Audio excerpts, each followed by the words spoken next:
Day 6, Patriarchs, Genesis 12-13, Job 1-2, Proverbs 1 verses 1-7. Let's begin. Genesis 12:13. Then the Lord said to Abram, Depart from your land, and from your kindred, and from your father's house, and come into the land that I will show you. And I will make of you a great nation, and I will bless you and magnify your name, and you will be blessed. I will bless those who bless you, and curse those who curse you, and in you all the families of the earth will be blessed. And so Abram departed just as the Lord had instructed him, and Lot went with him. Abram was 75 years old when he departed from Haran.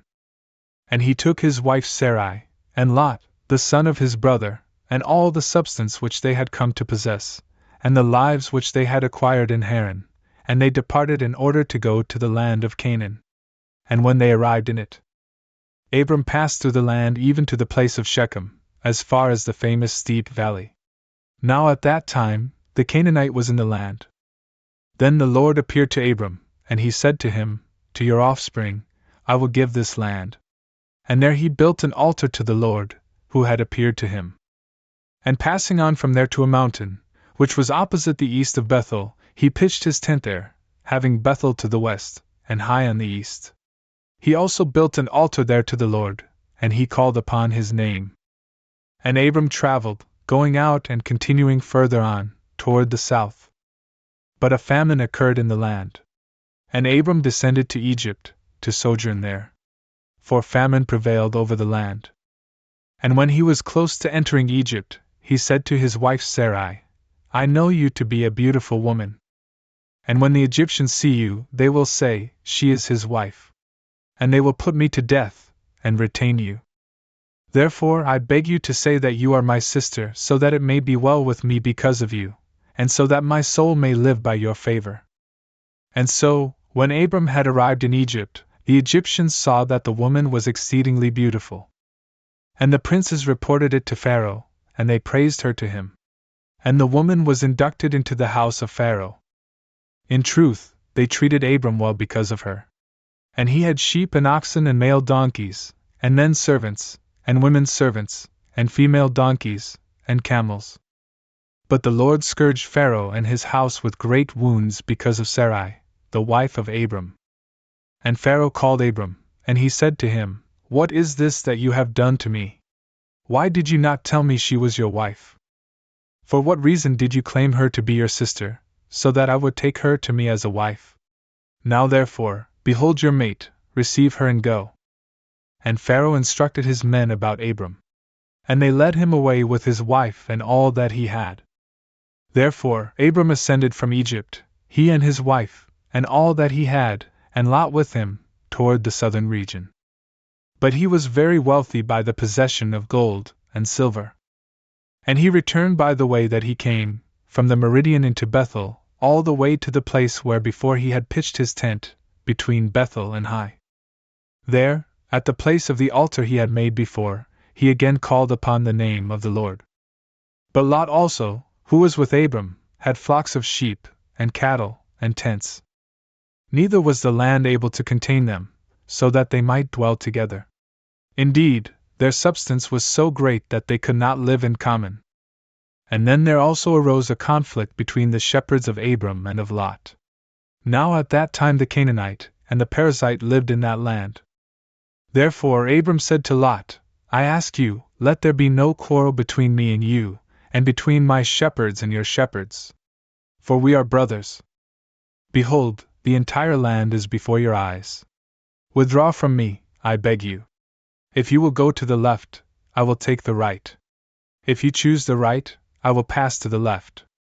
And so Lot, lifting up his eyes, saw all the region around the Jordan, which was thoroughly irrigated, before the Lord overthrew Sodom and Gomorrah. It was like the paradise of the Lord, and it was like Egypt, approaching toward Zoar. And Lot chose for himself the region around the Jordan, and he withdrew by way of the east. And they were divided, one brother from the other. Abram dwelt in the land of Canaan. In truth, Lot stayed in the towns that were around the Jordan, and he lived in Sodom. But the men of Sodom were very wicked, and they were sinners before the Lord beyond measure. And the Lord said to Abram, After Lot was divided from him, lift up your eyes, and gaze out from the place where you are now, to the north and to the meridian, to the east and to the west. All the land that you see, I will give to you, and to your offspring even forever. And I will make your offspring like the dust of the earth. If any man is able to number the dust of the earth, he will be able to number your offspring as well. Arise and walk through the land in its length and breadth, for I will give it to you. Therefore, moving his tent, Abram went and dwelt by the steep valley of Mamre, which is in Hebron. And he built an altar there to the Lord. Job 1:2. There was a man in the land of Uz named Job, and he was a simple and honest man, fearing God and withdrawing from evil. And there had been born to him 7 sons and 3 daughters. And his possession was 7,000 sheep, and 3,000 camels, along with 500 pairs of oxen and 500 she-donkeys, and also a very large family. And this man was great among all the people of the east. And his sons went and made a feast by houses, each one on his day. And sending, they called their 3 sisters to eat and drink with them. And when the days of their feasting had been completed, Job sent to them and sanctified them, and getting up at dawn, he offered holocausts for each one. For he said, Perhaps my sons have sinned and have not praised God in their hearts. So Job did all the days. But on a certain day, when the sons of God came to attend in the presence of the Lord, Satan also arrived among them. The Lord said to him, Where do you come from? Answering, he said, I have circled the land, and walked around in it. And the Lord said to him, Have you not considered my servant, Job? For there is no one like him in the land, a simple and honest man, fearing God and withdrawing from evil. Answering him, Satan said, Does Job fear God to no purpose? Have you not fortified him, as well as his house and every one of his belongings around him, blessed the works of his hands, and his possession has increased in the land? But extend your hand a little, and touch all that he possesses, and see if he still praises you to your face. Therefore, the Lord said to Satan, Behold, everything that he has is in your hand, only do not extend your hand against him. And Satan departed from the face of the Lord. So on a certain day, when his sons and daughters were eating and drinking wine, in the house of their firstborn brother, a messenger came to Job, who said, The oxen were plowing, and the donkeys were grazing beside them. And the Sabaeans rushed in and carried away everything, and they struck the servants with the sword, and I alone evaded them to tell you. And while he was still speaking, another arrived, and he said, The fire of God fell from heaven, and having struck the sheep and the servants, it consumed them, and I alone escaped to tell you. And while he also was still speaking, another arrived, and he said, The Chaldeans organized 3 attacks, and advanced on the camels and took them, and not only that, but they have struck the servants with the sword, and I alone fled to tell you. He was still speaking, and behold, another entered, and he said, Your sons and daughters were feasting and drinking wine in the house of their firstborn brother. When suddenly a severe wind rushed forth from a region of the desert, and shook the 4 corners of the house, which collapsed and crushed your children, and they are dead, and I alone escaped to tell you. Then Job got up and tore his garments, and having shaved his head, he collapsed on the ground, and worshipped. And he said, Naked I departed from my mother's womb, and naked I shall return.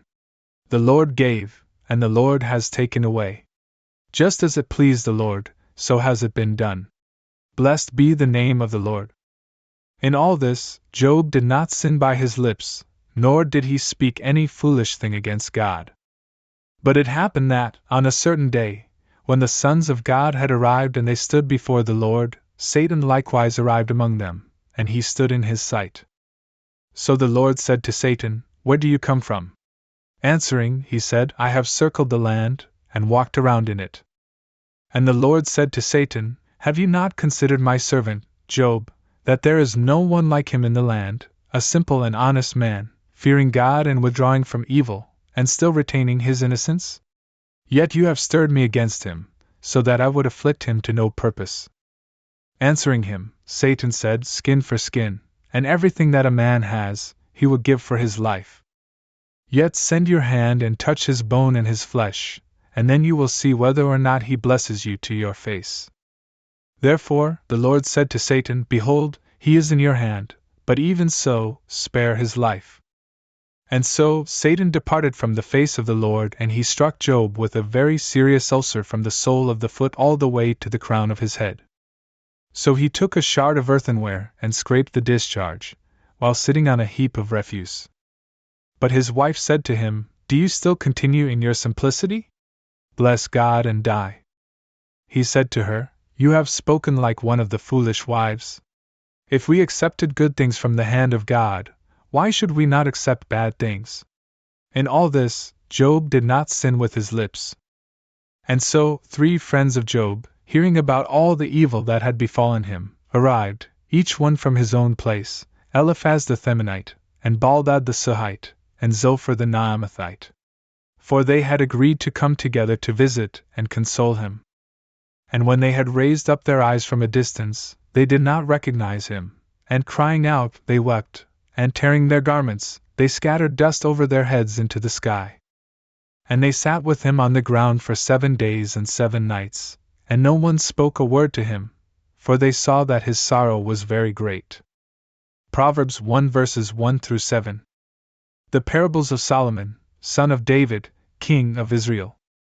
In order to know wisdom and discipline, to understand words of prudence, and to accept the instruction of doctrine, justice and judgment, and equity, so as to give discernment to little ones, knowledge and understanding to adolescents.